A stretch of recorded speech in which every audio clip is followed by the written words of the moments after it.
Salut chers frères et sœurs, aujourd'hui nous allons parler de la passion de Jésus. Dans le temps de la passion, ou celui de Carême, nous entrons progressivement dans le mystère de la passion, la mort et la résurrection de Jésus. Personne ne lui a ôté sa vie, c'est lui-même qui l'a donnée. La mort de Jésus est attestée dans beaucoup d'ouvrages et par différents auteurs. Certains se sont limités à l'aspect de la mort en tant que tel, comme fin de la vie ou séparation de l'âme du corps, et ainsi arrêt de toute activité humaine. D'autres, par contre, sont allés au-delà en considérant ce qui s'est passé quelques jours après la mort de Jésus. De quel côté sommes-nous? Nous allons le comprendre avec le temps. Avant tout, posons le cadre de notre réflexion. Nous allons partager sur 3 points. Le premier concerne la personne de Jésus. Le deuxième, c'est la mort de Jésus en soi. Et le troisième point consistera à l'implication de la mort de Jésus sur l'humanité et sur la vie chrétienne. Amorçons la première partie qui concerne la personne de Jésus. Du point de vue historique, il s'agit d'un homme qui est né vers l'an 0, dont la mère s'appelait Marie et le père Joseph. C'est un personnage remarquable de l'histoire de l'humanité, surtout à partir de son attitude révolutionnaire devant la religion juive, dont il faisait partie, bien sûr, et à partir de sa mort sur la croix. Certains savants le qualifient de surhomme au regard de sa transmutation des valeurs juives. D'autres le considèrent comme un humaniste à partir des valeurs qu'il a montrées dans sa vie sur terre. Reconnaissant l'aspect historique de Jésus, l'Église voit la présence de Dieu dans cette personne. Le credo du symbole de Nicée nous permet de le connaître comme vrai Dieu et vrai homme. En tant que Fils de Dieu, Jésus-Christ est la deuxième personne de la Sainte Trinité. En fait, la Trinité nous permet de nous approcher de Dieu comme une seule nature, en 3 personnes. Le Père, le Fils et le Saint-Esprit. Jésus est une seule personne en 2 natures, divine et humaine. Il est le Fils éternel du Dieu vivant, car engendré avant tous les siècles. Il est le Verbe incarné, il nous a révélé l'amour et la miséricorde de Dieu le Père. Passons au deuxième point qui concerne la mort de Jésus. Prenant en compte les syllogismes sur la mortalité de tout homme, nous voyons que Jésus n'est pas exempté de ces syllogismes, car il est vraiment homme. Jésus n'est pas mort d'une mort accidentelle, moins encore d'une maladie de courte ou de longue durée. Il n'est pas mort à cause du poids de l'âge ou d'un suicide. Jésus est mort d'une mort ignominieuse ou de déshonneur. Par-dessus tout, c'était une mort sacrificielle. C'est à la suite d'une longue passion que Jésus a rendu l'âme. Il a été rejeté par les autorités juives à cause de sa prédication qui a bouleversé la mentalité religieuse de son temps. Il a été trahi par Judas et renié par Pierre, même devant une femme. Jésus est entré dans sa passion, non par nécessité, mais par amour pour l'humanité.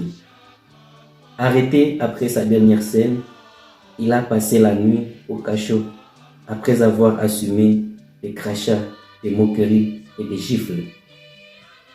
Jésus, le jour suivant, il fut amené devant Pilate, qui l'a condamné malgré l'absence de motifs de condamnation.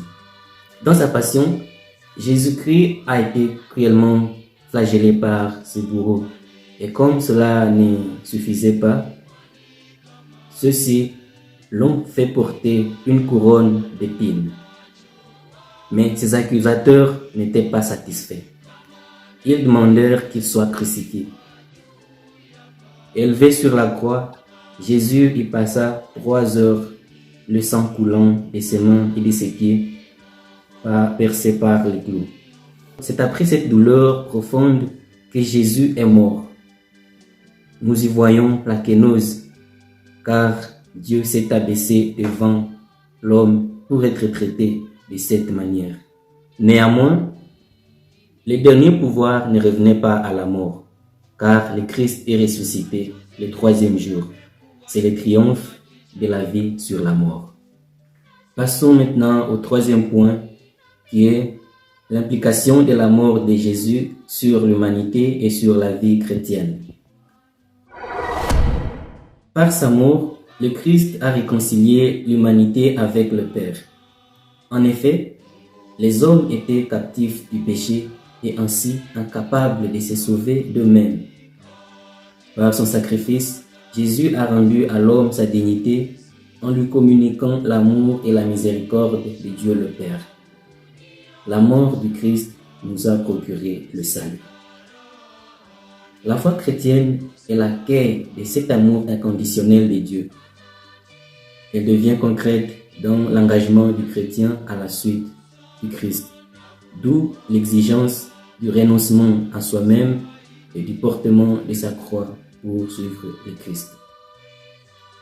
Le chrétien n'a pas à avoir peur de la croix. La croix est significative dans la vie du chrétien.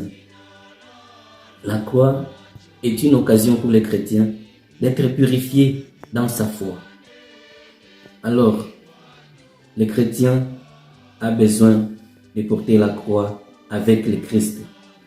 Si nous acceptons de souffrir avec le Christ, avec lui nous allons régner, comme le dit Saint Paul dans sa 2e lettre à Timothée.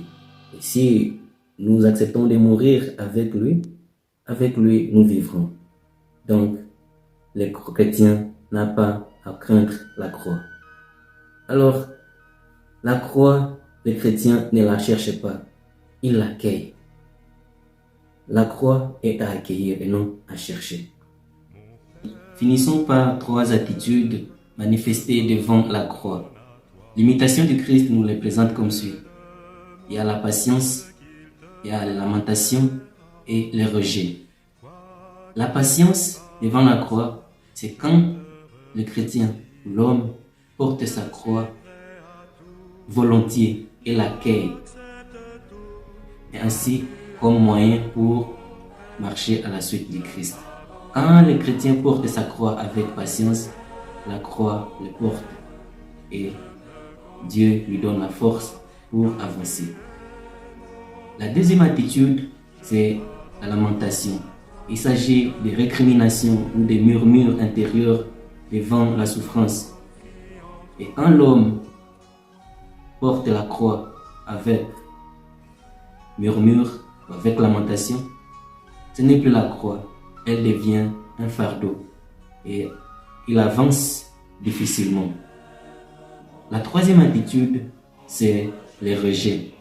Il s'agit du refus de porter sa croix. Et c'est quand l'homme refuse de prendre les risques, d'accepter les épreuves qui sont devant lui. Et avec cette attitude, il n'y a pas de progrès. Donc, le chrétien est invité à porter sa croix avec patience, comme le Christ lui-même l'a fait, dans l'amour, dans la vraie, non pas par nécessité. Que le Christ nous obtienne la force et le courage de porter nos croix et de marcher à sa suite, qui nous préserve de les suivre seulement jusqu'à la transfiguration, mais qui nous donne ce courage de les suivre même dans la défiguration et après entrer avec lui dans sa gloire.